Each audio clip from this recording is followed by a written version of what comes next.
Dirty Sports Podcast. I said, welcome to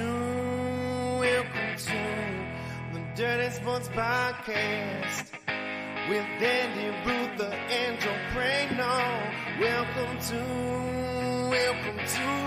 the Dirty Sports Podcast. Welcome to another episode of the Dirty Sports Podcast. I'm your host, Andy Ruther, coming to you live from Cincinnati, Ohio, with my co-host. What's going on there today? I'm just having fun. That's my co-host from Los Angeles, Joey No Chill Praino. Man, you're super happy this morning. Meanwhile, you're probably not even aware of it. But my Mets are in town there in Cincinnati. I'm aware. Currently losing 4-0 after I think like the second inning. That's a shame. So, I'm rooting for your Mets. Me too, but the tough rooting interest these days. Well, at least money can't buy happiness. Well, you know, it'll find its way eventually, I think. At least you have an owner who cares. And by the way, I still pay attention to the box score. I do. Do I root for them to lose every single game? I do.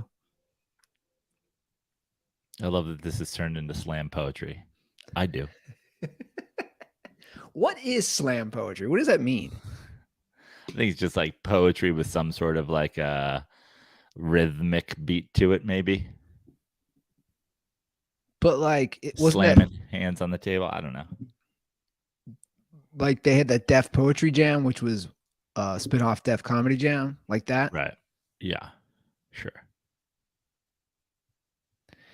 I used to write poetry back in the day. Fun little Andy Ruther nug. We need a. How much needs to be donated for us to have some live Ruther poetry readings? Dude, I used to write poems in college. That's the funniest part. I used to enter poetry contests. Wow.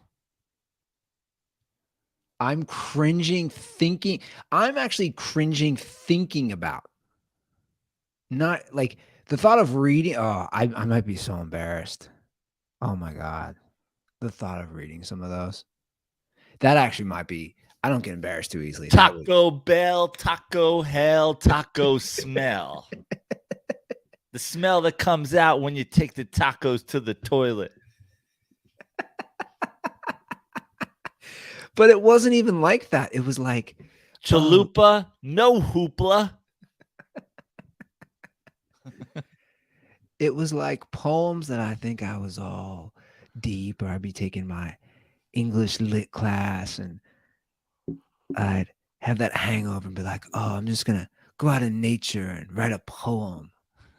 I'm going to go on a walk throughout the city of Madrid. And those were the fun ones where I'd throw in a little Spanish. When I lived in Spain, I'd throw a little Spanish in there. I used to write poems sometimes like hammered, like blacked out, come home. And I'd be like, oh, I'm feeling so introspective right now. I'm inspired. Can barely open my eyes. Little moleskin notebook. Basically. Oh, yeah, dude. There. I love that college abroad in Spain, Andy Ruther was every basic white chick. But at the same time, I'm like puking on subways. You know what I'm saying? Yeah. Like passing out. That's what I said. Every basic white chick. Oh yeah. Come home to their fucking host family's house. I right about this tonight. It was crazy. Taco Bell, Taco Hell. I wish we had a Taco Bell near me, man. We didn't have one of those. I would have messed that place up. How close is the closest Taco Bell to where you are right now? Like a 10-minute drive. Is it the one we went to? Yeah, it actually is. Yeah, hell yeah. It's the same one. But like, you know what the closest Taco Bell to me is? That crazy Taco Bell. Remember the one we were inside? You know what's funny? It was funny that you say that God, I wish I had it handy. I would show that clip. I was going through my Instagram. You know, you can see the old stories, Yeah. archived. Yeah. And I came across that today and was just cracking up. That was insane. That Taco Bell. That was a post Hollywood Improv late night. I saw a Taco Bell hack the other day. I think it was on Instagram or TikTok or something, but somebody basically said order a beans only soft taco and then you can make your own double decker. That's hilarious. That's actually really funny. People love these hacks. Can I tell you a fast food horror story from last night? Oh, I love fast food horror stories. So I'm on my way home, did a couple shows. On my way home, starving. You know me. All my guilty pleasure when I need a fast. Don's. Mickey D's. When I need a fast fix, on my way home, if I see those golden arches, I'm like, okay. Especially if there's a drive-through, let's go. Boom. Let's pop in the drive-through. And usually, my go-to order is pretty standard, and it's a McDouble or a double cheeseburger, a McChicken or a spicy McChicken, hot and spicy McChicken, small fries, and a drink. Keep it cheap, keep it simple. For some reason, I wasn't feeling the McChicken last night. I think my brain was like, no mayo right now. So I ordered chicken nuggets instead. I was like, give me chicken nuggets. So I pull out, I eat the burger, I go to eat the nuggets, and in the nuggets box, 0 nuggets. Just like a chef's ladle full of Big Mac sauce. That's the only thing in the chicken nuggets box. Shut up. And I'm just like, if I wasn't already 10 minutes down the road, I'd have gone back and thrown it through the drive-through window. Like, what is this, a fucking prank? Is it like, what the fuck is this? Also, you charged me for chicken nuggets. I didn't get chicken nuggets. What, like, also, what could ever be the reason for that being in the chicken nugget box? Well, see, this is where you hop on that old friend Twitter and you take a picture and you tweet at them. And they'll slide in the DMs and take care of you. They should. They would. Yeah. Well, I think they would. Threw it straight into the garbage. But also the whole time while I'm reaching in there for the fries, while I'm reaching in there for burgers, my hand's covered in sauce. I'm like, what is this sauce? Where is this sauce from? I want to know what happened is my question. Yeah. Like, was it a prank? Or if it wasn't a prank, I hope it was a prank. If it wasn't a prank, how did that happen? Or like my theories were, I didn't even think it was necessarily a prank. My two theories were either somebody asked for like Big Mac dipping sauce on the side. Which I want to know about that story too. Yeah, that person's a fucking savage. Person's a lunatic. Who should be put in Arkham. And then they handed that guy my nuggets and they handed me his fucking savage sauce, the savage box. Or they were adding nuggets and they just wanted to like give me something heavy in a box so I didn't like. But I'm just like, just say you're out of nuggets then. You say your fucking milkshake thing is closed all the time. This is why we got to get these 10-year-olds out from behind the counter. It was a whole restaurant full of children. Which, like, that story comes and then it goes. There's still no explanation, right? Where did just kids come from to work at McDonald's? Like, where did they come from? Well, you have a kid, Andy. You know where they come from. I can't wait till she starts working at McDonald's.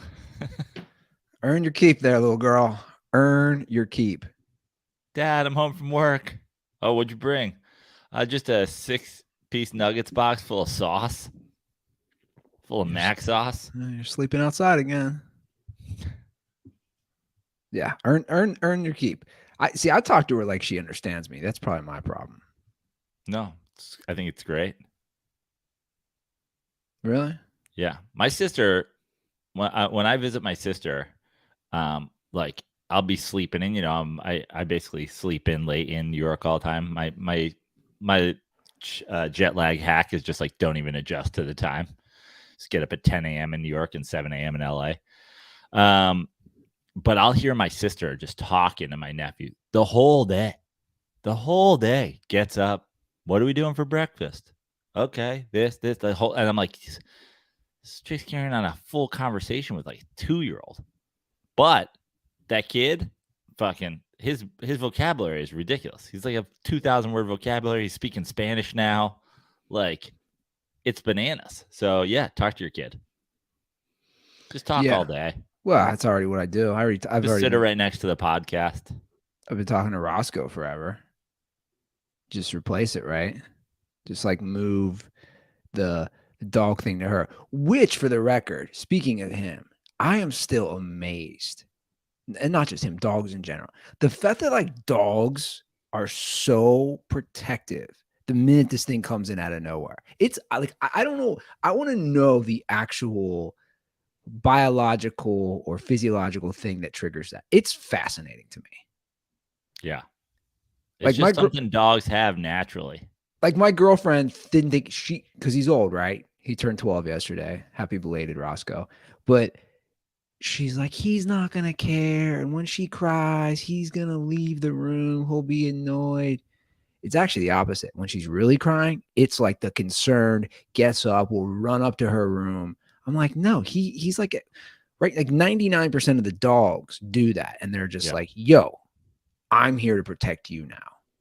I've always wondered that about dogs. Like, why do all dogs hate the mailman? You know what I mean? Like back in the day, it's the safari hat or something like that. But like now, these days, the mailman's like an 18-year-old kid in a hoodie. They still hate the mailman. Why do all dogs do the fucking wipe their feet after they shit move? Like, how are you just naturally born with that wipe your feet after you shit move? Yeah, that is pretty wild. Well, they probably hate the mailman because dogs like him get maced undeservingly, right? And word spreads. Roscoe sends out a signal. This motherfucker. The dogs have an AMAB. All mailmen are bastards. I know. I just don't get it. And also, like, but it's weird. Like, they don't hate the pizza man. They don't hate the whatever, but they fucking hate the mailman. Oh, they hate the mailman. Like, dude, the amount of mailman that would just be thrashed to death if like doors were open. Like, it would just be like the mail truck going down the street, and then like a fucking, like a gang of dogs chasing the truck.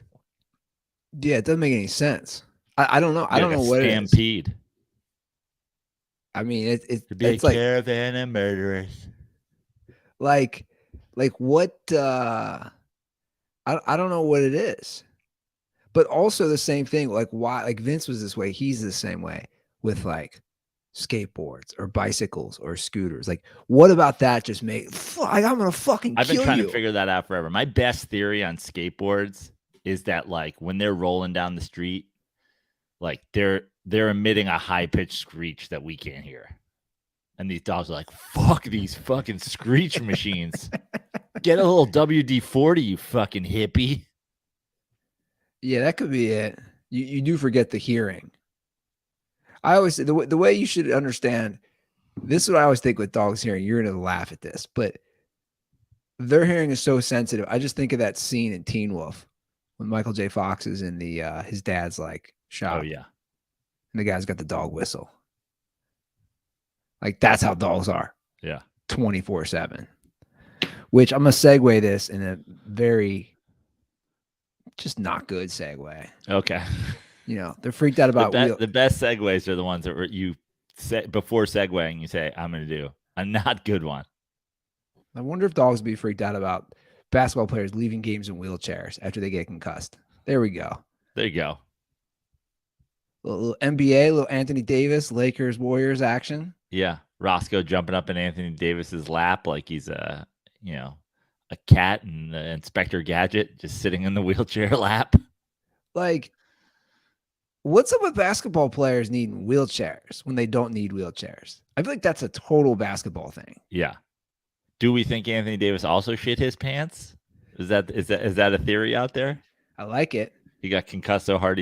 I mean, I feel like with a concussion, I mean, he took a blow. Like he took right. it. But I feel like with a concussion, it's like, you know, if you're concussed, you know, I can put one of your arms around my shoulders. We get another guy. Anthony Davis is 7 feet tall. Like whose shoulders is he putting his arms around to carry him to the locker room? You know what I mean? He's just too big to be like help to the locker room unless you had superhumans there. They're like, oh, we keep a couple other 7-footers who couldn't make it in the NBA on the bench just to take Anthony Davis to the locker room after he gets concussed. Well, like that's the thing. I mean, we're obviously watching it right now. Like he took a pretty wicked elbow to the head. Yeah.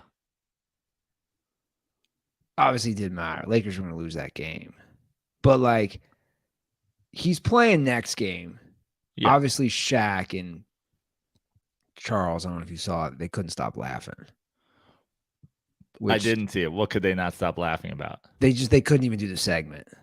Because they just felt like he was overdoing it? The fact that he left in a wheelchair. That's what they were hung up on. So like Kenny was trying to talk about the game and you just heard chuckling. And then Ernie's like, well, what? And it just kept it happened for like a minute. He's like, what's so funny? And they wouldn't say.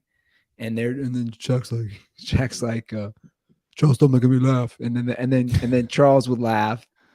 And then they would just go back. It was actually a pretty funny segment. And then they were just like, dude, he left in a wheelchair. Like, doesn't mean he didn't take a bad hit, but like, why do you need the wheelchair?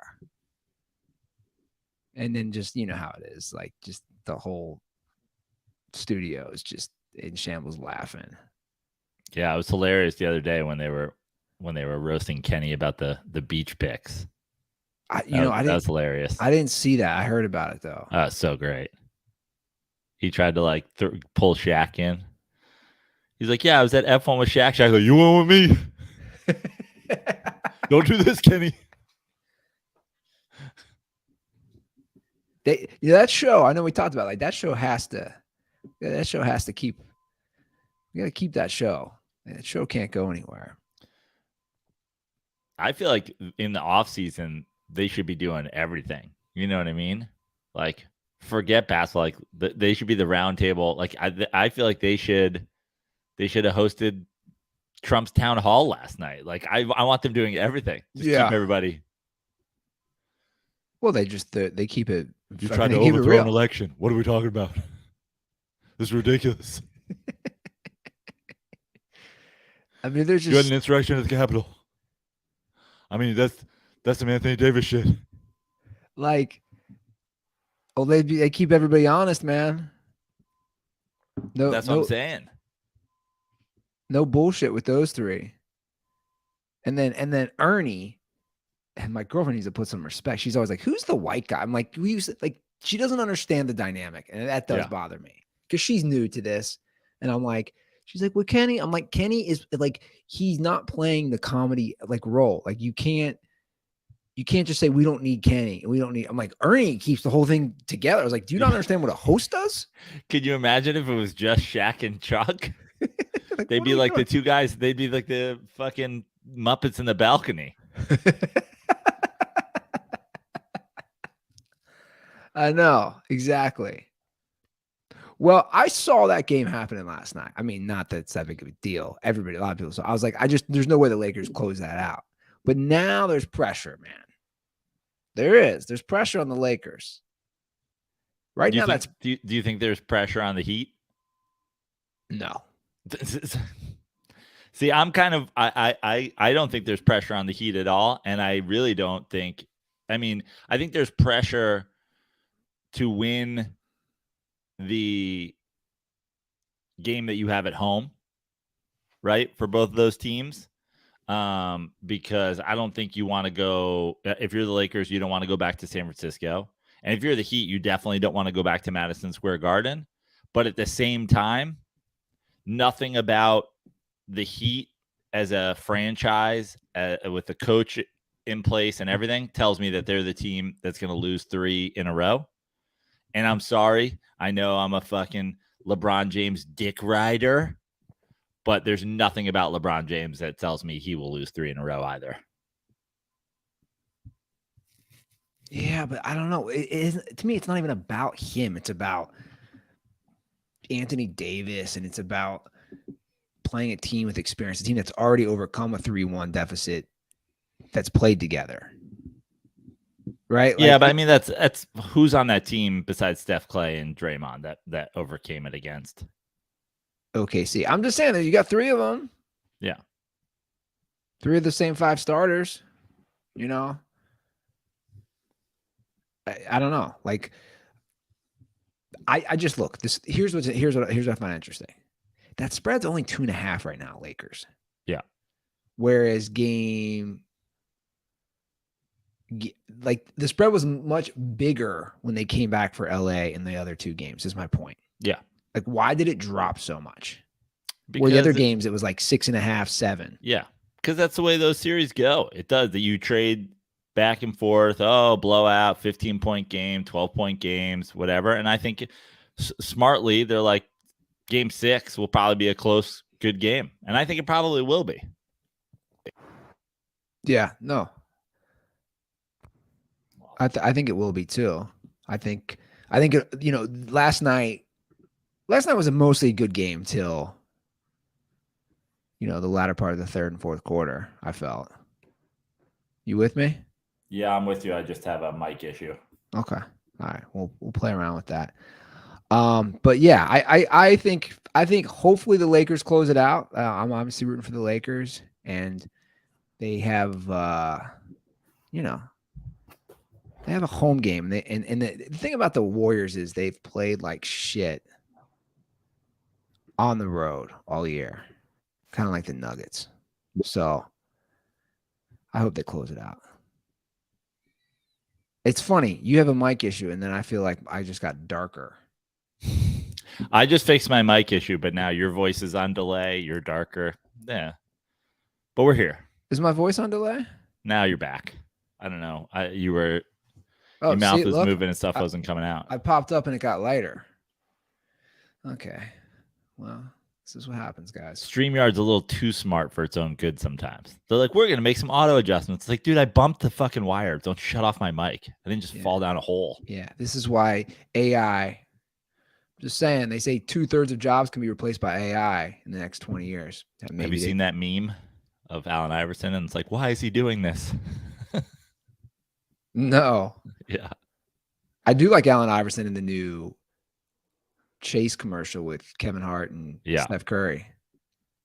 I love mocking the Iverson in so many things, and people just never have a clue what I'm talking about. You love what? Like parroting the practice thing, just in different things, and people are always like, "What are you talking about?" So your boys won last night. That was a pretty hard fought game, though, man. Yeah, that's why I have no confidence in them moving forward. It's like you're up 15, 12, 13 in that game, and then next thing you know, there's 2.5 minutes left and you're up 3. And it's like, it gives me absolutely no confidence in them being able to go to Miami. I was trying to do the math. I give them a 20% chance to win in Miami, and I give them a 50% chance to win the game. And I think that's nice. 50% chance if it comes back to fucking Garden, but take 20%, 50% after that. Like I think if this series goes, if you play the series 10 times, 1 out of 10, they take both games. I have absolutely no confidence in the Knicks. Well, I just, again, they're one of those, I mean, you hate to use the term, but like, they're like a gritty team. Heat, like they don't know. Even when they're down, how many games do they come back? Gritty and honestly, at this point, kind of dirty. And I get that there's a history there, and I get that, it's the Knicks and Pat Riley and the throwback to the 90s, early 2000s. But, I'm not really a big, like, blame the refs guy. But last game started out, I was like, almost feels like these refs got to, like, misread their text message. I almost felt like the refs got a text message. They're like, all right, you guys know what you're doing today, right? We're going to get this series a little closer, even it up. And they were like, we got it. Give the Heat all the calls. Let Bam Adebayo have 50 moving screens in this series. There is a compilation video. There's 2 great compilation videos on Twitter right now. One, 35 illegal screens by Bam Adebayo in this series, 1 called. And the other one is Bam literally in this series injuring 5 different Knicks in various forms. So, like, they're just not calling it at all then on him? He's had 1 call. And it's weird because, again, I'm not like blaming the refs because I just don't think, like, I don't even know why you would, like, I don't see the financial, like, conspiracy theory. Like, New York's obviously such a bigger deal than Miami, so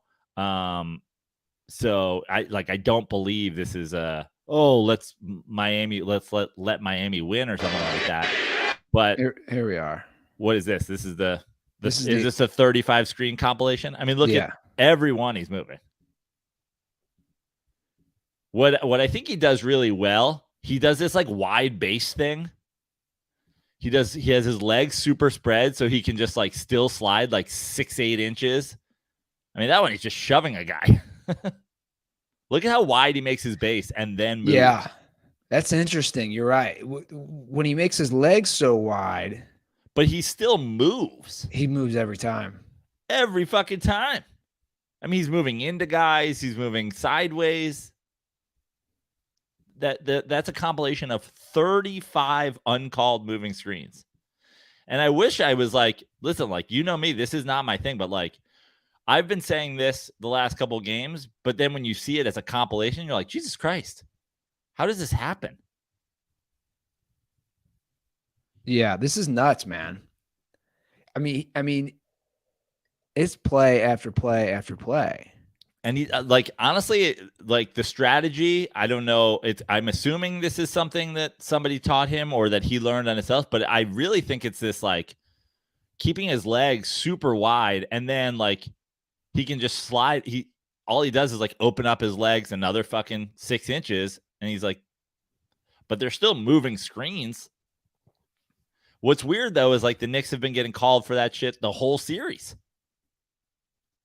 Realistically watching this, they could call us every fucking time, man. Oh, that's why the compilation's put together, because it's like they didn't put a compilation together of not moving screens. I know, but like my point is, these are so blatant. I thought, oh, okay, maybe some of these are like calls. These are just all he's like shuffling his feet in a lot of these. Yeah, this is nuts, man. I mean, look at that one. A hip. Yeah, it's weird. And he's having a great series too. But it's like when you're shuffling, sending guys out toward the perimeter, and then you get to roll out of that. Because he's been a difference maker for them. But there's also another compilation. You can see it. There's like him injuring Grimes quickly, Randall twice, Brunson. Like he's doing a lot of stepping on ankles. He's doing a lot of like rolling into knees. Having a great series, but when you see it all together after 6 games, you're like, oh, Bam Adebayo is pretty fucking dirty. And listen, it's not surprising. Like, this is what you get with Pat Riley. This is what you get. Like, it's part of the thing. He's been living in this forever. I applaud it a little bit, but this not that this Knicks team is playing well. They're not. I have no confidence in them. But what's weird is like it seems like it would be going the other way. It would be like, you would think the NBA would be like, hey man, this Knicks team isn't doing that well. They're a big market team. Call half the moving screens on Bam. Just get this series back. Well, if they start calling one, they're gonna have to call them all. Right. For consistency. Well, they're calling them all on fucking Josh Hart. Yeah. But all those things together, Julius Randle being bad, the Thibodeau getting outcoached and seemingly a lot of calls. I mean, I think the Knicks had 9 fouls called against them in like the first 3 minutes of the game yesterday or something like that. All those things together. Zero confidence for me as a Knicks fan. And I won't be that confident if they somehow win game 6. I mean, anything is possible, but like still, I just don't see them going back to back to back. Well, I don't think anybody saw the Sixers' big blowout in Boston. That's a game I don't think anybody saw.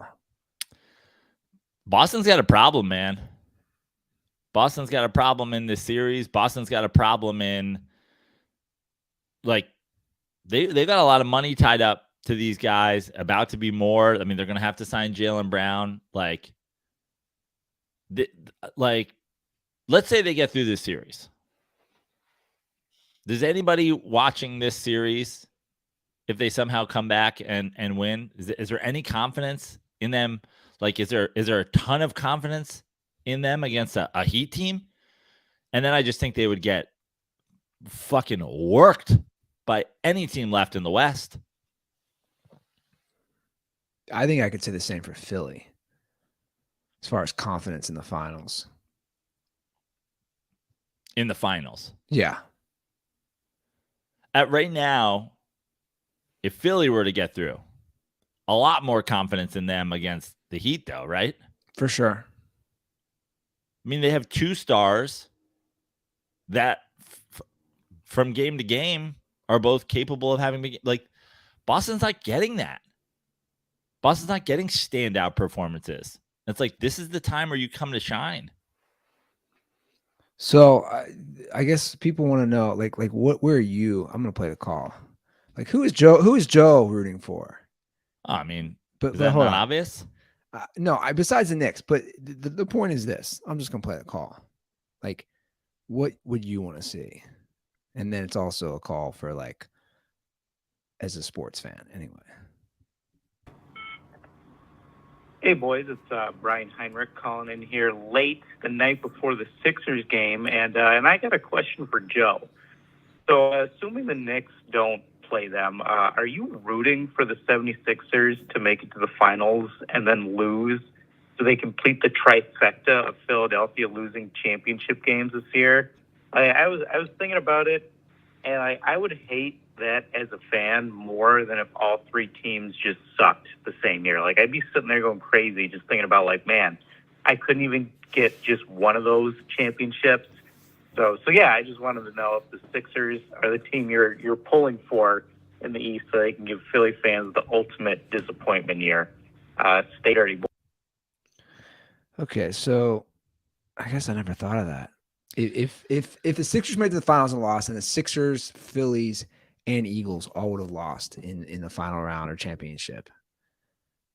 And is there a 4th team that did something for them that I'm like not aware of? Is there like a soccer team that lost in the championship or something like that? Like, I thought I saw somebody even say a fourth team this year.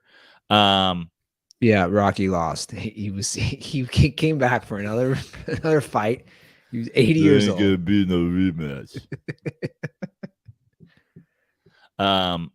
So the answer to that question is yes, but it's complicated. That is certainly a part of it, but it's a small part of it. Like, yes, I don't mind Philly losing. The truth is, I'd rather every team in the West besides Golden State win over every team in the East besides the Knicks, essentially. A Heat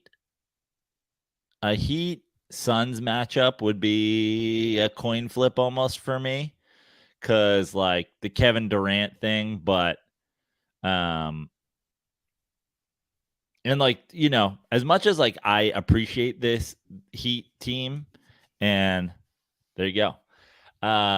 As much as I appreciate this Heat team, like this series has made me fucking annoyed. Like I'm not rooting for them to like go on and win the whole fucking thing. So I kind of just don't want Boston back. We had the Heat recently. We had Boston recently. Like, I'd kind of like to see Philly there, but I'd rather, obviously, I mean, what a great ending for a basketball season it would be for me if, like, LeBron James beats Philly for a fucking title. That would be glorious. But I would take Denver over Philly. I would even take, Phoenix over Philly. Like, obviously, there's not a team I would be rooting for. Like, where it would get dicey is, like, Golden State. But I don't even think Golden State's going to be there. But yeah, so Philly getting there is interesting, but losing is like the best outcome. Like, great, you guys make it all the way and then lose. But I disagree with the take. You'd rather have your teams be crappy than have 3 teams make it to the final round or the championship game. I disagree with that. Like, I wouldn't rather have my teams be crappy. There's joy in making it all the way to the end. It sucks to lose. I wouldn't rather have them have shitty teams. Sure. Right? Like, I don't agree with that sentiment. I guess it's maybe if it was all of them, like, I certainly wouldn't rather, the Knicks be crappy than make it to the NBA finals. But if I had to spend a whole year where every team made it to the finals and lost, that starts to become a lot. Yeah, but you have the joy along the way is what I'm saying. Yeah. It's a very positive outlook. I mean, happiness was the journey the whole time. I think I wrote that in a poem back in 2002. Happiness was the walk to Taco Bell, not the actual food. So I cursed Devin Booker last game.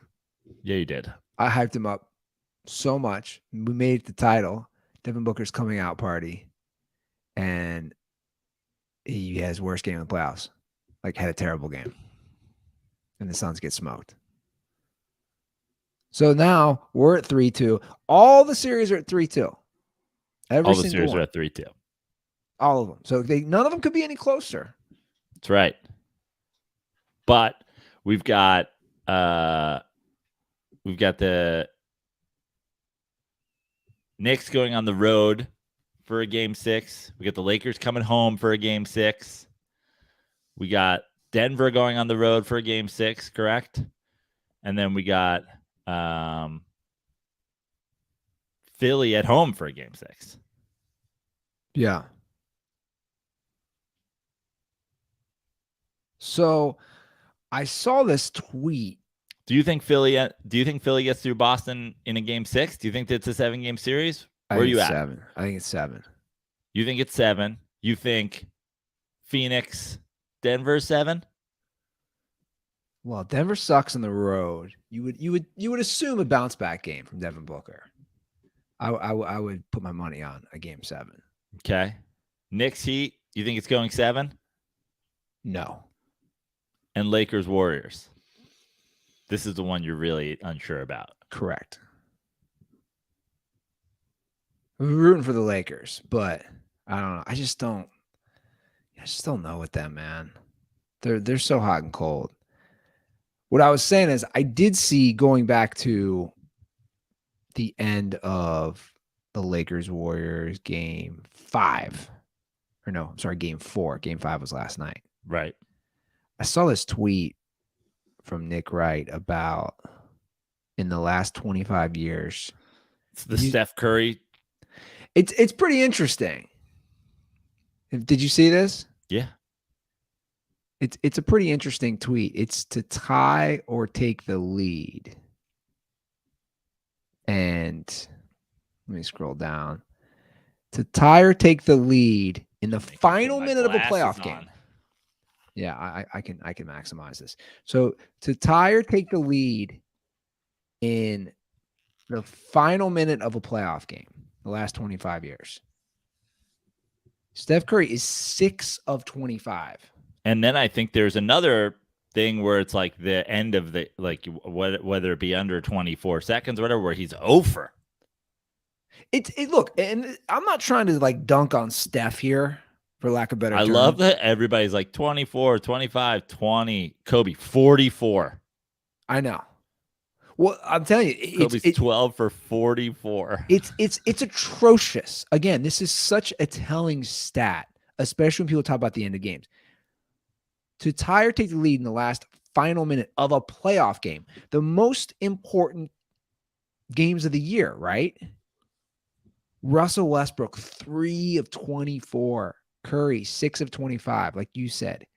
Kobe, 12 of 44. All these guys are Durant, 9 of 35. All these guys are shooting under 30%. And let me scroll down, though. LeBron James. LeBron James is 22 of 45 at almost a 49% clip. Double Kobe Bryant, essentially. Double Steph Curry, essentially. Like, I'm not surprised that Jimmy Butler's 7 of 15, shooting the ball well, right. Almost 50%. I'm not surprised. You're not surprised at Ray Allen. You're not surprised at you're not surprised at Ray Allen. Most people, I shouldn't say most people. People who watch basketball aren't surprised about LeBron James, but other people would be very surprised. They're like, no, he's a flopping fucking failure. What are we talking? He's over. He's over. Those people don't watch. But you're not surprised about Jimmy Butler. You're not surprised about Reggie Miller. You're not surprised about Manu Ginobili. You're not surprised about Stockton or Dirk or Lillard or Nash. You would be surprised about Kobe. You would be surprised about Steph because everybody's told you they're so fucking clutch and so killer instinct and they're so good. Steph Curry just not. Jizz is magic juice. And Kobe Bryant is Mamba mentality takes over games. Technically, it takes them over 27.3% of the time, but look at this too. Look at that full stat on 3-pointers at the end of these games. Kobe's 3 of 17. Steph Curry's 3 of 14. Now, you look at that. It's like Steph Curry 3 of 14. It's like for Steph Curry, you're like, wow, how, right? But like, if he was 4 of 14 or 5 of 14, you'd be like, okay. But Kobe Bryant is 3 of 17. But again, look at the difference about guys who you wouldn't be shocked by. Dame Lillard's 5 of 10. Reggie Miller's 6 of 13. Ray Allen's 10 of 16. Ray Allen's 10 of 16. LeBron's 4. Like, these literally disprove so many just false claims about the clutchness of some of these guys. Well, I've been on our TikTok lately, and I've been knifing you in the side to get some. We need some Ruther rants. We need some Andy Truther on. I think that should be a good segment on TikTok. Andy Truther. Facts only. But I did a video the other day about Craig Carton's shitty takes. And who is that guy, by the way? He's one. So here's something, and I put it in the description of that video. But WFAN in New York is a hellhole of bad sports takes. It has been my whole fucking life. Every caller is shitty. Every host is shitty. That's where Mike and the Mad Dog came from. That was Carton and Boomer. You had fucking Boomer Esiason and Craig Carton. Anyway, Craig Carton was like the sidekick on Carton and Boomer. He fucking was running a Ponzi scheme. He got sent to jail. He got out of jail. And Fox Sports 1 gave him his own show because why not? Why not just have running back hour with O.J. Simpson, you fucking trash bags? But they give this guy a show, and all he does, he takes Skip Bayless shit to the next level because he doesn't even have a rooting. It's not even like he's like a Cowboys fan or whatever, where it's very obvious why he's doing it. He just says shit to say shit. So I destroyed him. And then, of course, because I called LeBron James the GOAT in it, a lot of people are like, LeBron James isn't the GOAT, blah, blah, blah, blah, blah.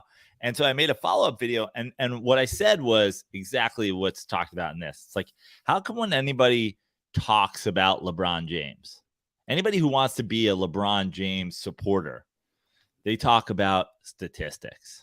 They go, look at him he's not clutch. And you go, you just made that up. Look at these statistics. He's not a great scorer. Look at how he scored the most points of all time. Well, he's not as well. Look at how he passed Michael Jordan with less shots. Look at what here's this like triple doubles, playoff this, everything. It's all statistics. But then when somebody wants to argue against LeBron James, it's all fantasy.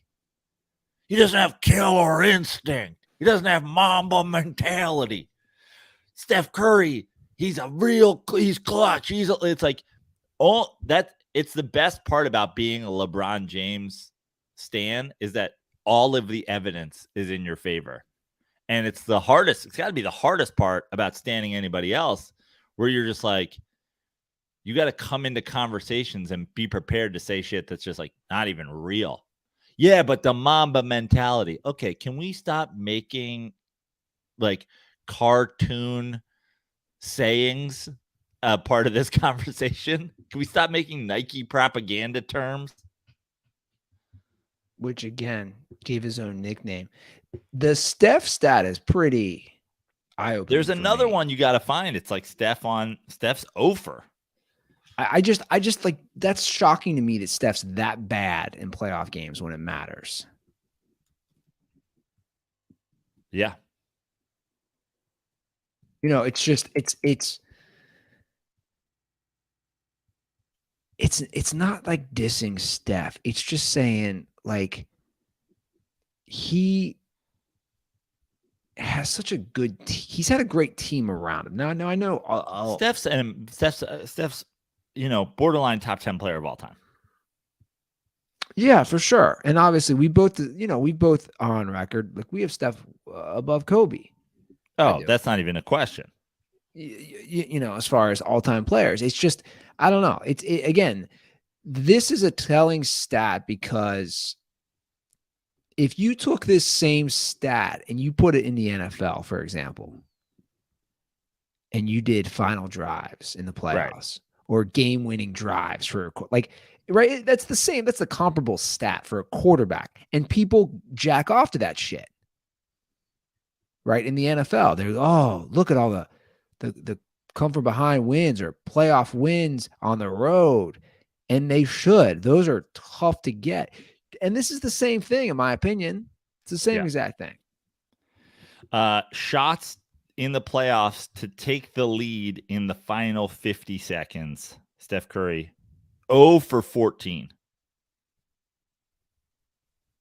Say that one again. Steph Curry is now 0 for 14 on shots to take the lead. So essentially not to tie the game, but from down to up or from tied to up.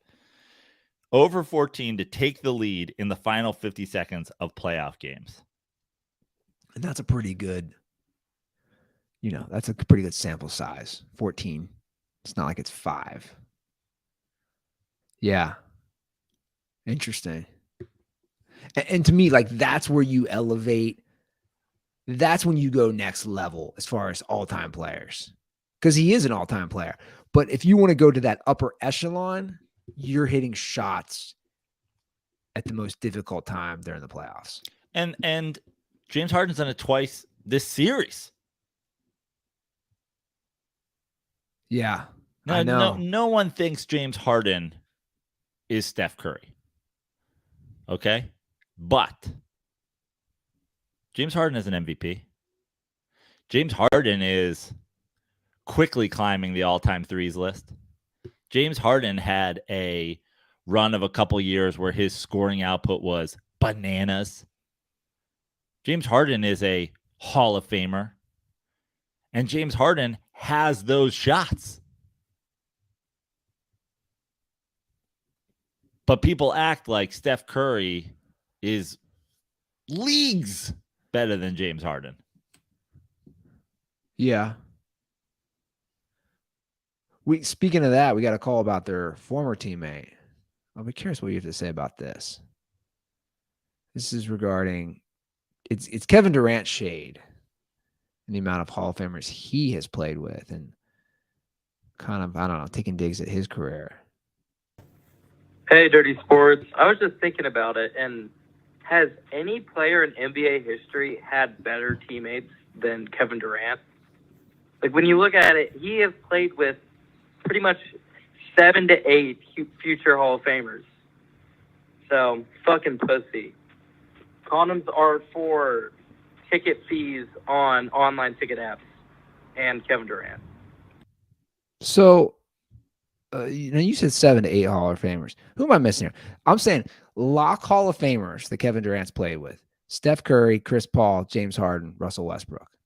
Klay Thompson. That's what I was gonna say. Is he a lock? Probably. You got Kyrie. A lot of people think Kyrie is going to be a Hall of Famer. Okay, that's what I'm saying.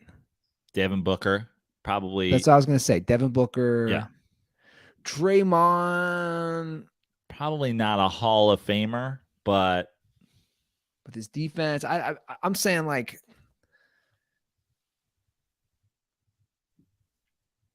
But I think you could do this for a lot of guys, couldn't you? Yeah, you could do it for a lot of guys. Listen, Kevin Durant is a great player, but Kevin Durant is a bulk scorer that plays underrated defense. He's not a facilitator. He's not a big rebounder. The offense he's not running the offense. He's doing the bulk scoring. Okay? He was a perfect missing piece. And I don't even want to say a missing piece. I want to say he was essentially the atomic bomb in a world war against LeBron James. They brought in nukes. And everywhere lately there's been these clips coming up of Draymond, Steph, Iguodala, all these guys talking about how like they knew they couldn't beat LeBron and Kyrie, that they were on a different level. They weren't going to beat them. They knew it, and they did what they had to do. They went out and they got KD. In his prime, pre these injuries, right? Prior to that, listen, OKC, all those guys have incredible talents on their own. They were young. It didn't fucking necessarily mesh well. They probably let the wrong guy go when it comes to Harden and Westbrook. So you go OKC, whatever. We're going to give him a pass. You go to Golden State. He does it. He's clutch. He wins a couple. And then, of course, he's paired himself in Brooklyn with a that's just being dumb and not knowing Kyrie Irving is fucking losing his mind. You do the Harden thing. Harden doesn't want to be there at that point. This is kind of where, like, I know we're post injuries, but he's all the way back. This is kind of the Kevin Durant real legacy stop. You're not even having to be the best scorer on your team. You join a team that has, obviously Chris Paul's hurt, but like whatever, a loaded starting lineup. You're going against the guy who just won 2 MVPs the last couple years. You're going against the 1 seed. This is your legacy stop because everybody knows that you were a hired gun in Golden State. There is no denying Kevin Durant is an all-time great scorer. An all-time great scorer. But it's when you listen, you can go back to episodes of Punch Drunk Sports and me arguing with fucking Sam Tripoli during those Cavs Warriors. Oh, he's not even guarding. It's like, what are we talking about here? A 2-year window, and you guys are trying to compare, like, you're trying to compare him to LeBron James? Not for 1 second was he what LeBron James was. Not for 1 fucking second. Never. Not while the ball was going through the hoop on game winners was he LeBron James. And this is the other thing about, not to take it back to sucking LeBron James' dick, but everybody talks about, oh, no one ate while Jordan was winning, which we can fucking obviously, we can shine some truth on that a million different ways. But the truth is, yeah, guys like Kevin Durant, man, he was great. But like the fact that he hasn't sniffed a championship without being added to that Warriors team. The league's fucking hard, man. You have, like, he didn't get through those fucking Warriors teams either. Like, LeBron James going to fucking 8 straight finals, that's a guy who's just head and shoulders above everybody else. Everybody has these great players. Harden, Embiid, Tatum, Jokic, whatever. Like, Giannis. A couple years ago, Giannis wins the championship. We're like, well, that's it. Next 6 years in the East is this guy, right? Not the next year. Not the year after that. Like, there are great players on all these things, and Kevin Durant is one of those guys. He's been doing it longer than a Giannis. He's been doing it longer than a Jokic and an Embiid. He's certainly on a higher level than a Harden. But if Harden takes his team to the NBA Finals this year, it closes the gap a little bit, right? Now he's with Embiid, who's the league MVP, but Kevin Durant, you've got a better player on your team. Like, this is the legacy series for some of those guys, because Steph Curry, we just went through all the stats. You're on a fucking loaded team. You got a championship when LeBron had a bunch of guys hurt on the Cavs. Then he beat you. Then you went out and you got nukes. You got 2 years. But the legacy series for Steph was last year. He won the championship. He won the finals MVP. It elevated him to a borderline top 10 guy of all time. But Kevin Durant being a hired gun on those to be added to a 73 win team, that wasn't your legacy series. This is your legacy series. But the truth is, again, we're talking about all of these guys jumping into, generational players. But the truth is, there's only one fucking snow leopard on the mountaintop, and that's LeBron James. It's about legacy, yo. It's about legacy, yo. Oh, man. Can't disagree there. It really is, though, about his legacy at this point, as far as doing it. But when you look at the people who are left and the matchups and the Kevin Durant 2 titles, it will just always, like, in my entire life of being a fan of sports in general, I don't think I have a single thing to compare that to. the closest thing Something with that you can compare it to in sports, and it's obviously like adding a player that great to a team that's that complete in basketball has so much more significance. But the closest thing in other sports is Randy Moss showing up to a fucking Patriots team that was already winning Super Bowls and then being like, we're never going to lose a game. We have the second greatest wide receiver of all time who just joined.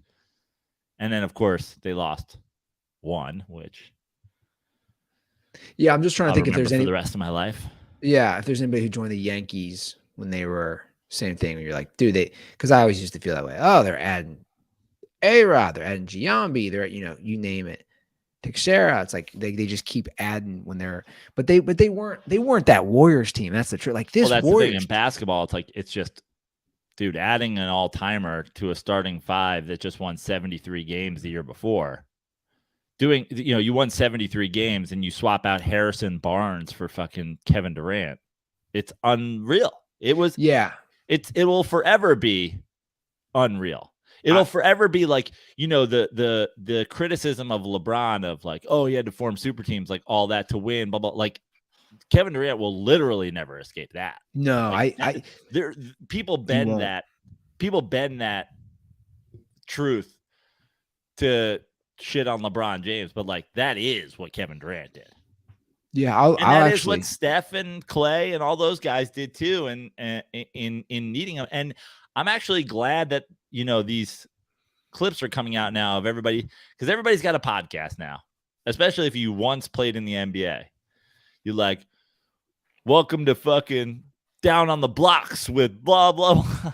Like some guy who played 5 games in the NBA, and then fucking Steph's like, yeah, man, I'll come and talk. But I like that the clips are out there now, and they're like, we knew that LeBron James was entering superhero he was entering Thanos mode, and we knew that we needed the fucking Avengers. And I appreciate that from them. Yeah, I'll never forget when I read that, when I saw that. I literally remember it was a summer day in my apartment and on my phone, and I couldn't believe it that he would. It was the NBA equivalent of Kennedy getting shot for our generation. I remember where I was. I do. I remember my shirt was, I'm serious. I was on my couch. My shirt was off. I was just like chilling. It was like a summer day in Venice Beach. I was like, no, this isn't true. But when you look around right now with kind of where everybody's at, I mean, sort of aside from the Knicks, who obviously, I mean, like it's far too early in Jalen Brunson's career to start talking about legacies and whatever. But obviously, he plays a great game last night, starting to build a resume with what he did for the Mavs last year. I feel fucking great about it. To answer the question on the screen, how does Praino feel about Thibs leaving Brunson in the entire game last night? I feel great about it. This is where we're at, you know? And first of all, he's always been a guy that'll fucking push you minutes wise. But again, he's young. He's the guy. He needs to be the guy. This is the future of the Knicks. When you talk about the Knicks and how do you feel like when Carmelo lost to that Pacers team, I was like, yeah, no fucking shit. This is what I'm expecting. And this isn't something to build on. This, Jalen Brunson playing 48 minutes and having a fantastic game and staving off elimination, it's the beginning. It's where you start to, like, you know, you take out some paper and a pen and you start to draft your legacy. It's just the beginning. But you look around the rest of the matchups. I mean, Jokic, 2 MVPs, hasn't played in the finals, let alone one. You look at Kevin Durant, you team hopped again, but now you're not with, you didn't team hop to the champ. You didn't team hop to the 73 win team. You have an opportunity here to show people, hey man, this is it.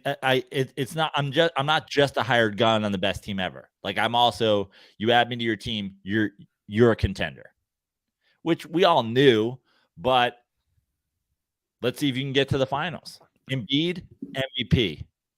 Harden has an MVP. Huge games in this series. You guys got to play in both of you guys got to play in the finals at some point.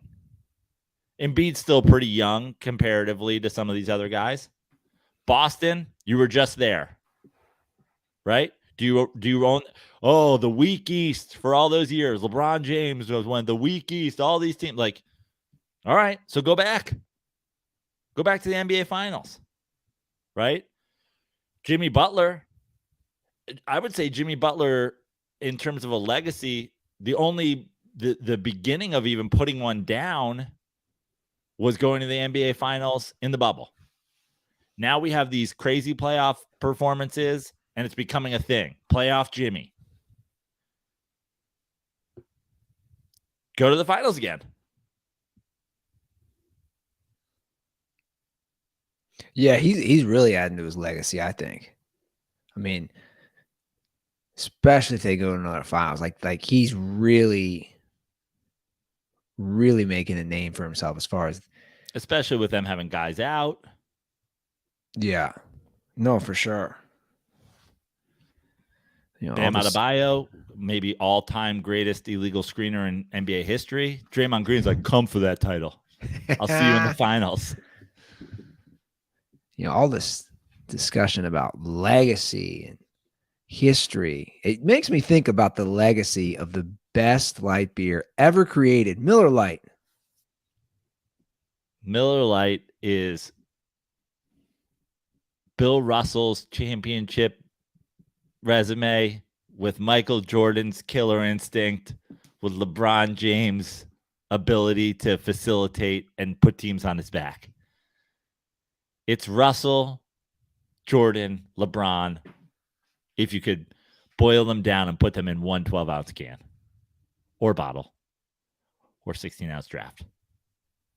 Yeah. It's the best, man. It's the OG light beer. It's offensive to Miller Lite to call them the LeBron James of beers or the Michael Jordan of beers because it's all of them. It's all of them together. Take all your goats and mix them with hops and create a goat Pilsner. And a goat liquid, as I've said a couple episodes ago. Just the greatest liquid. If 70% of Earth was covered in Miller Lite, it'd be a better place. That is a fact right there. Statistically correct. Miller Lite, light beer with the flavor you love, and it tastes like Miller Time. Every time you drink it, right, it tastes just like Miller Time. And to get Miller Lite delivered right to your front door while you watch these NBA playoff games, simply visit MillerLite.com/dirty sports, or you can find it pretty much anywhere that sells beer. Celebrate responsibly. Miller Brewing Company, Milwaukee, Wisconsin, 96 calories and 3.2 carbs per 12 ounces.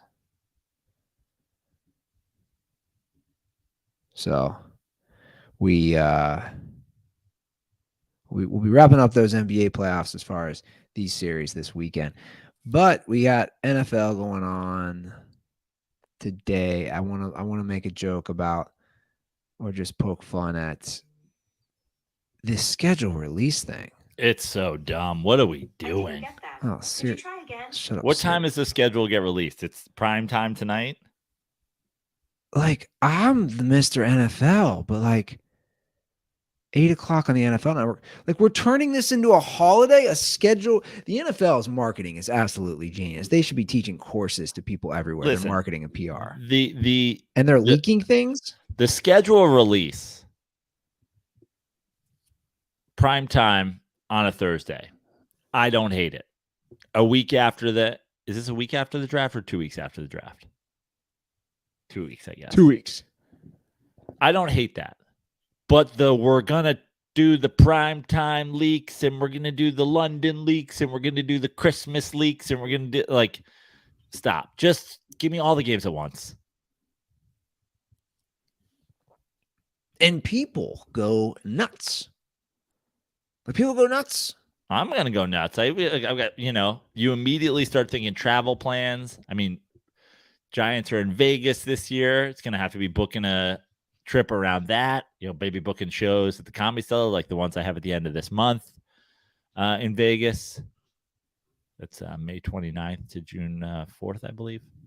But I think that's a big part of it is like, when are we playing our division rivals? What's our final game of the year? When are we on Monday night?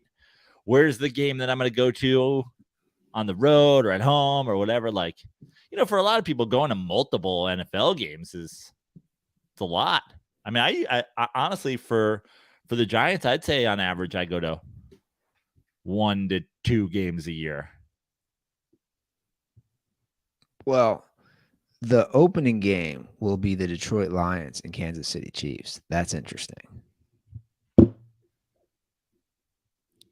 Now, when I saw that, the first thought was, I have to go to Lions Reddit, because Lions Reddit is my favorite NFL Reddit to look at, because you guys are always glass half full. And they delivered, as always, with the post about the game. This is the first post about that. I have to read it from a Lions fan. Okay. I'd rather not start the season 0-1. Chiefs are by far the hardest team in the schedule, but this might be good. No one has seen how either of the rookies play or Ben Johnson's new offense schemes. The Lions will be the most unpredictable they'll be all year to win this game. What? Dude, Lions fans. Week 1, crazy things happen. Like the Lions beating the Chiefs week 1, very not. I want to say very likely, but certainly very possible. Oh yeah. I wouldn't be shocked. But also, get a grip, Lions fans. Yeah, but you know what? I think there's a good chance the Lions make the playoffs this year. NFC is just so weak. which will lead me to my next call. Let me just say this right now. Is it way too early for NFL hot takes? No. it's not too Everybody's on the fucking Lions again. Now it's like actually people on the Lions. People being like, "Is Jared Goff the third best quarterback in the NFC? Are the Lions getting a bye this year?" And it's like, dude, as a fucking Knicks, Mets, I would throw Giants in there, but that's not even the same. Being a Knicks Mets fan, I mean, look at the Mets right now. Anytime you get excited and you think something's going to go your way, is there a franchise that is more truthful for, that isn't run by Michael Jordan, than the Detroit Lions? Well, this will. I would say, when you look at NFL spreads week to week, when it's like, well, that spread doesn't make sense. Everything says, isn't the common knowledge at this point that if everything tells you one thing, go the other way? If the whole world's telling you the Lions are going to make the playoffs, I'd love to see what the Vegas odds are if I wanted to bet the Lions to finish fourth. Do I get good? Can I get good odds? Can I get 6-7 to 1 odds on the Lions finishing dead last in the NFC North? Well, look, I'm going to play a call because it's regarding the NFC. Before I play the call, everything is unpredictable. That's the one thing about the NFL. Teams are going to be good that no one is suspecting. It always happens. But like the NFC is a total crapshoot. What's going on, boys? This is Jack, now Milwaukee. Used to be in Denver. Joe came to all your shows last year in Colorado. Thanks, bro. Met you at Schmiggity's up in Steamboat. That was hilarious. Schmiggity's again this year. Couple questions for you. Andy, you were saying a super fan might be the right guy to take over the job in Toronto. I think there's only one guy for the job. Definitely know who it is. Can you imagine him drawing up plays for Siakam on a chalkboard? The dry erase board's probably a little too technologically advanced for Siakam. Great callbacks. But my real questions for the NFL, NFC next year, who do you guys actually see coming out of that conference? Because I think my Panthers honestly have a good shot. I mean, might be 1 year too early, but we got Bryce Young on a rookie deal. Made a ton of offseason acquisitions and slowly built one of the best coaching staffs, I think, in the NFL. Just guys from all over the place, giving Bryce Young so many opportunities to succeed. And who else besides the Eagles do we actually think, and maybe the 49ers, can compete in that conference? I mean, Vikings, trash. Cowboys, get the fuck out of here. Packers, not going to happen. So that was my question. Besides the Eagles and the 49ers, who actually has a shot out of the NFC next year? Appreciate it, guys. Stay dirty. I just think he disregarded so many teams, man. Like, we don't know how Green Bay is going to be. Like, Jordan Love's never played. Also, dude, your boys never played. Bryce Young, like, no offense, man. Like, you think you have a shot? I'll go on record right now. Your Panthers have no shot at making the Super Bowl. No shot. I mean, making this to come into that call and say the Panthers. I low key think the Panthers could win the NFC South. I mean, that's different. Look at the situation. I mean, what do we really know about Derek Carr to the Saints?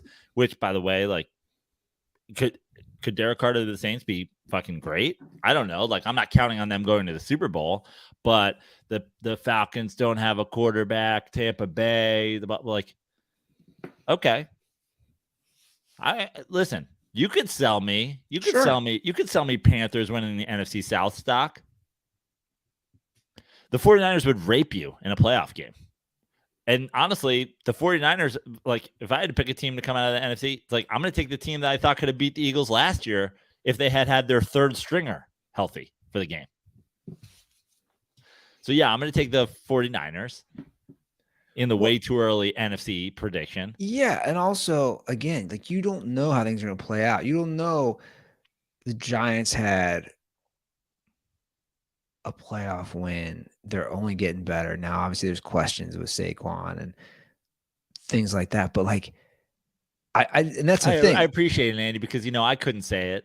I'm already I know there's already going to be, faceless DMs, probably a Reddit post about me sucking LeBron James' dick for this episode. I hope and I did do a 1 second Donald Trump impression that I'm sure will get me some hate messages. But if I had said the Giants, you guys are sleeping on the Giants, they would have been like the trifecta. The trifecta. We had a woke LeBron James dick sucking Giants fucking thing. So I'm glad you brought it up. Add Waller to already a playoff team. I just think like that's what I'm saying. Like it's truly a crapshoot, and that's why I was like, I think the Lions could definitely make the playoffs and win a playoff game. Now you're like, oh, you also make a valid point saying it's always when you expect it, it doesn't happen. I think the Lions probably are a playoff team this year. Yeah, but I'm also like, man, if I could get 6-7 to 1 odds on them finishing dead last, I'd also take it because that's how unpredictable the NFL is. Exactly. Just like there's going to be a team in the AFC which is so top heavy. But like, let's just play like funny. Like, I don't think the Seattle Seahawks are going to the Super Bowl. No. But what about the situation in New Orleans says that they have a better chance of going than a Seahawks team that made the playoffs last year? Yeah, it's just too unpredictable. Like you just don't know what's going to happen. And obviously they're going to release the schedule, and like I said, they're really drawing it out. I mean, the NFL's tweeting Mahomes versus Burrow. Like they're not even hiding it. They tweeted Mahomes versus Burrow 5. Like they're just disregarding the other 21 guys in the field, which is kind of fucking insane if you think about it. Mahomes versus Burrow 5? Like they don't play against, they don't actually compete against each other on the field. But obviously that's part of the marketing. The Jags have 2 games in London next year, which is, I'm sure their players love that. Move the Jags to London. What are we doing here? I think the way we should be talking about it is the London Jags have 15 games in America next year. That's crazy. 2 games in Germany again next year. I want to see a game in a place you never expect. Like, hey, we're going to Iceland this year.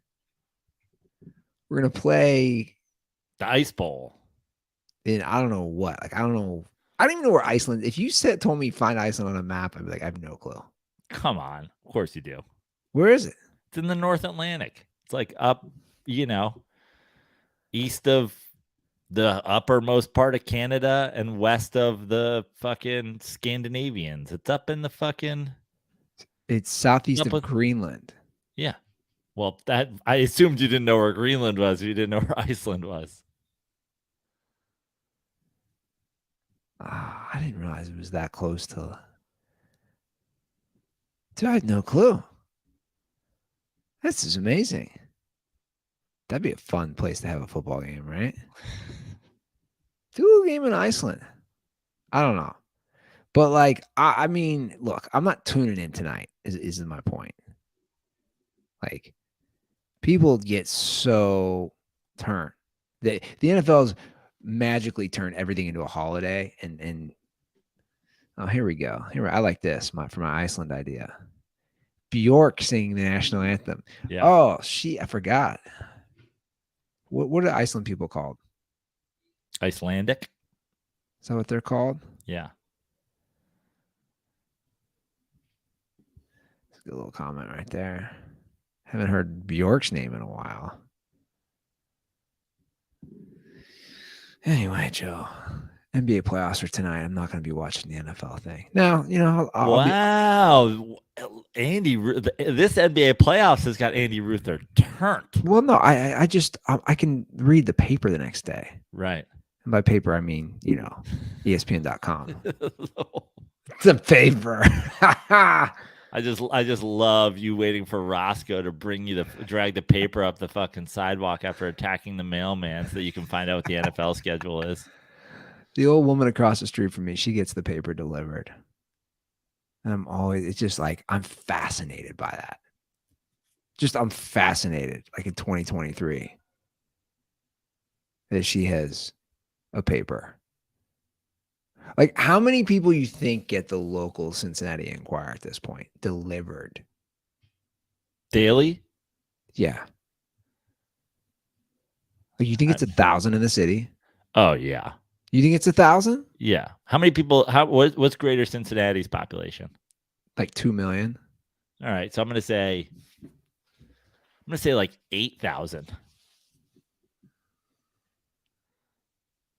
That's so crazy to me. So did I ever tell you a story about my buddy catching my dad reading the paper, taking a shit, and he didn't even flinch? Say that again? So that was my dad's move, right? He grabbed the sports section out of the paper, go to the bathroom basement, and just the bathroom and basement, take a shit, right? He had his white undershirt on and his tighty whities. My buddy was like passed out on the couch in the basement. And my dad, dad didn't lock the door. That's his thing. And my buddy opens the door like all hung over, probably half awake to pee. And he opens it. And there's my dad with the paper just open, taking a shit. And my buddy goes, dude, your dad literally looked up and looked. He's like, sorry, Mr. Ruther. He looked right back. He didn't even say, yo, I'm in here. He wasn't embarrassed. He was just like, yeah, man, I'm taking a dump and you walked in on me. I don't care. Yeah. Sounds like a you problem. Sounds like something you'll remember forever. Your dad didn't remember it fucking 15 minutes later. Fuck no, he didn't. It's also, he had 5 boys. I wonder how many times Walt got walked in on taking a shit in his life. He's like, there we go. I got my gold watch for the 100th time I've not been able to take a shit in peace. I was going to say over under the amount of times in a year versus the over under for Lions wins for this year. That'd be a good little parlay to have. Yeah. Yeah. On any given year, Walt had a better chance of somebody walking in on him, pants down, taking a shit than the Lions did of making a playoff game. Absolutely. Not even close. Oh, man. I forgot to mention this last episode. Washington reached out to Andrew Luck in 2022, and he still is under contract with the Colts. And I just think that's the funniest thing ever. That they just don't even know how tampering works. That's what I'm saying. Yeah. Like the Washington as an organization is in such disarray. They're like, this Burrow kid's good. I was gonna say, like, what should we? What if we just offered him like $1 billion? I was like, gonna you say, can't. He's on another team. No, but we're gonna offer him more than they're paying him. I was about to say the same thing with Mahomes. They just slide into his DMs. Hey man, you want to make a change? By the way, people are still DMing me about Lamar, that's turned into a thing now, I guess. I got to eat, apparently. I still don't know what you're eating, but I'm eating that I was wrong, that he did get money. And I said, with an agent, which is fine. Jesus Christ. I know. Didn't I already cover this? Didn't I already cover if he had gotten $200 million with an agent, he would have made more money than he made? Yeah, well, it doesn't matter. I saw I think they might have the most travel. This is where we're at with the NFL. People are already writing these stories. I think they have to travel the most miles this year, which I do think that shit matters. I don't know. Anyway, we also got a better chance of winning a playoff game next year. I'm going to put you on the spot right now. I'm going to make you choose between 2 teams that you love to talk about and kind of love to hate on too. Better chance of winning a playoff game next year. Ravens. The Lions or the Ravens? I already knew you were going to say that. Ravens. You think the Ravens are better of winning a playoff game? Yeah. Sorry, Lions fans. I think the Lions have a great chance of making the playoffs. I'm telling you, breaking that what were they, 23 years in? Is that solely on the Odell signing? Are you just sure that he's going to be the game difference maker? Well, look, the Ravens always start great out the gate, man. The last 2 years, they've been division leader through 10, 11 games. Problem is their quarterback is also a running back. Argue with me on that all you want. The stats don't lie. Doesn't mean he's not a quarterback. He's also a running back. And although I still give them better chances. Speaking of former running backs, I have to just mention this real quick. Because a dirtball tweeted at us. The headline reads, Bo Jackson, I've had the hiccups since last July. I don't know why. I don't even understand this story. No one understands. Has Bo Jackson not sleep? I've heard of people having the hiccups, like whatever. But when you have the hiccups, do you not sleep? Or is Bo Jackson just hiccuping in his sleep? I don't know. So hiccups are very common with babies. I'm sure you're aware of this, or maybe you aren't. So like they get them all the fucking time. Even when you're like, wait, you normally get the hiccups, it's related to eating or drinking. You didn't have anything for 2 hours. And just like, my baby will like start getting hiccups, which then definitely turns into a whole thing because then she's fussy and crying because it hurts. So I don't know. But it's funny you say that. Her hiccups will go away, which then she can sleep. So I don't know if Bo has them and then they come and then they go. But I just think Bo knows hiccups. Like of all the things that got Bo Jackson, hiccups? Like hiccups are what's going to do him in? Yeah.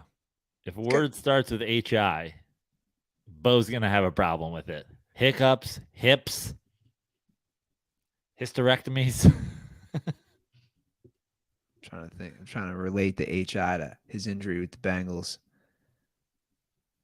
That was his hip. Yeah, but the guy who tackled him, his last name was Hitler. I don't know if you knew that. Javon Hitler with the tackle. I don't know if you remember this, though. When Bo Jackson got injured in that Raiders game, you know what nobody talks about. Was there a baseball field on there? No, there wasn't. That would have been January. Was it a playoff game? Yeah. I'm just saying, like, dude, the Raiders had pitchers mount. This is, by the way, this real quick. This, you talk about Oakland and the whole situation. This is what no one talks about. Literally just a couple years ago, Raiders players had to run over pitchers' mounts when they're playing football. Yeah. I mean, the mound wasn't there, but the dirt was. You know what I mean? Yeah. We have a dirtball call about hockey deflections. Ooh. We'll see what you think. He thinks some things were not covered. Just saying we can maybe tidy up a few things on deflections. Okay. Joe and Andy, this is Dirtball Braden from Minnesota. Now, I played hockey for 12, 13 years, ever since I was like 3 years old till I was about 15 or 16. So just wanted to touch on a few things that Ryan didn't touch on. There's a lot of talk about deflection goals, how it always seems random. I would say a lot of those you could view them as like a corner kick in soccer, right? They're kind of like a set play where you get the guy in front of the net, he's distracting the goalie, trying to get in his face, trying to make sure he can't see where the puck's moving. And the idea of that shot is that it's coming in and the guy in front of the net, they practice it all the time, can get their stick on it, get a deflection so that the goalie has no idea where it's going. Also, talking about how people know, like, oh, this one team's going to kill this other team.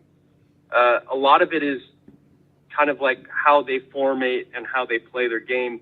Some teams are really fast on the offense. They break out of their zone quick. Other teams play a little more boxed up in the defense, so they're a little more defensively strong. Some teams come out and bash people around a lot and play really physical. So it's kind of like basketball, quick transitions and how you can adapt to that. Again, basketball, you're kind of banking on the fact that the shot's going to go in. Hockey's a little more random, but there's different factors with how teams formulate their plays and have their set plays that they like to run. Although it doesn't seem like it, there are a lot of set plays and set pieces that are formulated and how players move around and distribute the puck and pass around. Just wanted to give you all a little insight. Stay dirty, boys. Have a good one. That's interesting. Shows how dumb I am. set plays for hockey. Well, I mean, first of all, I knew all of this stuff. Okay, I knew nothing. But about the deflections, I was well aware that, you know, it's a play set up, you know, be in the goalie's eye line, sight line, and you're deflecting it. My issue with it is like this is like how a lot of the goals, and it's like, yeah, it's on purpose, but it's not like you're like, I'm gonna deflect it into the top right corner. Like, it's still very fucking like the play is like, hear yourself out when, like, let me re-say what you said, and then in more kind of common sense language, and then tell me it doesn't sound insane. Like, yeah, our play is we're going to put a guy in front of the goal, and then some guy's going to whack a fucking puck in his direction, and then he's just going to try to randomly change its direction so it goes in. Like, I know it's a play. I'm saying it's insane that's like how a lot of the goals are scored. Not to mention deflection. There's also the deflecting off the goalie goal. Like, if you take the deflection that he just talked about, you know, the changing of the shot direction for a goal, and then you take the shot on goal that isn't corralled by the goalie and then is put back on a rebound, that's 85% of your goals. The other 15% is these set pieces that end up in this guy. Oh, and suddenly he's fucking, you got to open a great pass to a guy with a open side of the net or a breakaway goal. But like, the majority of the fucking goals you watch are a shot on goal, rebound in, and a fucking deflecting the puck. Can you imagine if 85% of the shots in the NBA were tip-ins? Were fucking either offensive rebound goal or somebody throwing a ball off Steph Curry's face and then going into the hoop. Yeah, like, that's part of the strategy. Let's be fair here. I know you're joking. You're just saying 85%. I wonder what it actually is. Right? Like, what percentage? I'm going to put in, like, what percentage of hockey goals?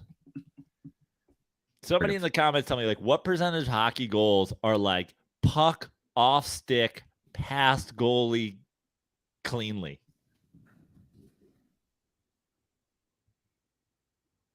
Okay. I don't think you're going to find this. This could be a tough one. Yeah. Yeah. This is tougher. It's almost kind of like his call. While I'm glad that, you know, you like, there's certainly aspects of hockey that I don't understand. I mean, I didn't know what forechecking was until last episode, but it's almost like your call kind of proves it's like, yeah, we practice this play where a guy stands in front of the goalie and then tries to fucking whack-a-mole a puck while it's fucking going through the air. Well, this says it's way lower. Oh, and this is an old website. This is from the 2018-2019 season. They have a pie chart.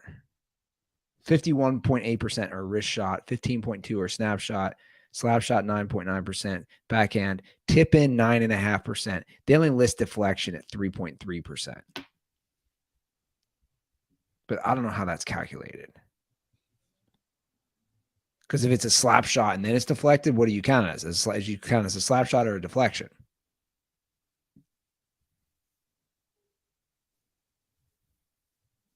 Like, I don't know. Are we the ones talking about this? I feel like this is the only thing going on. Like, it is pretty crazy. And maybe it's also playoff hockey. That's all we're watching, and the defenses are better and blah, blah, blah. And there's not just these. Ryan, we're bringing you back on. I mean, can you get some for the call as well? Yeah. Can you get some numbers on this? We'll bring you on next week for the conference finals. We gotta discuss this. Give us a ring if you know. Anyone knows. 310-359-8365. That's our hotline. And we're here. Follow us on social media at The Dirty Sports. We're gonna get Andy Truther on TikTok soon. At some point we will. I'm at Andy Ruther, not Andy Truther. I'm at Joe Praino on Instagram. I'm at Joe Praino on TikTok. Shout out to whoever put the Substack link in the Reddit shout out to all the new subscribers, free and paid. It's fun having a little community growing over there. Love to see all the dirt balls. I'm on Substack. Subscribe for free. See if you like it. Lots more things to come. At Joe Praino on Instagram and TikTok, like I said, and on the road. I've got a show down in San Diego tomorrow, Mission Bay Resort. So I'll be there. Shows in LA. I'm doing a great show at the Improv Lab on Tuesday, where I'll be riffing on audience suggestions. That's called Ill Prepared. Vegas at the end of the month. Last week of April into the first week of June, back at the Comedy Cellar in Vegas. First weeks plus of June, I'll be in New York. Shows being booked at the Stand, shows being booked at the Cellar. But the important one right now, June 7th, Stamford, Connecticut, New York Comedy Club, Stamford, headlining, Pete Sestaro, Mark Gerber doing support, doing 45 minutes to an hour. It's going to be a fantastic show. If you're in and around the tri-state area, come down and see that show. It's going to be worth it. And premium tickets are almost gone. So if you want to sit premium, whatever that means, you better get them soon. General admission tickets still available. And if you want to deliver a newspaper to me, I'm available. Yeah. So just slide into my DMs. Looking for that. All right, that's our show. Thanks for being a part of this. We will be back on Monday. All right. Titan.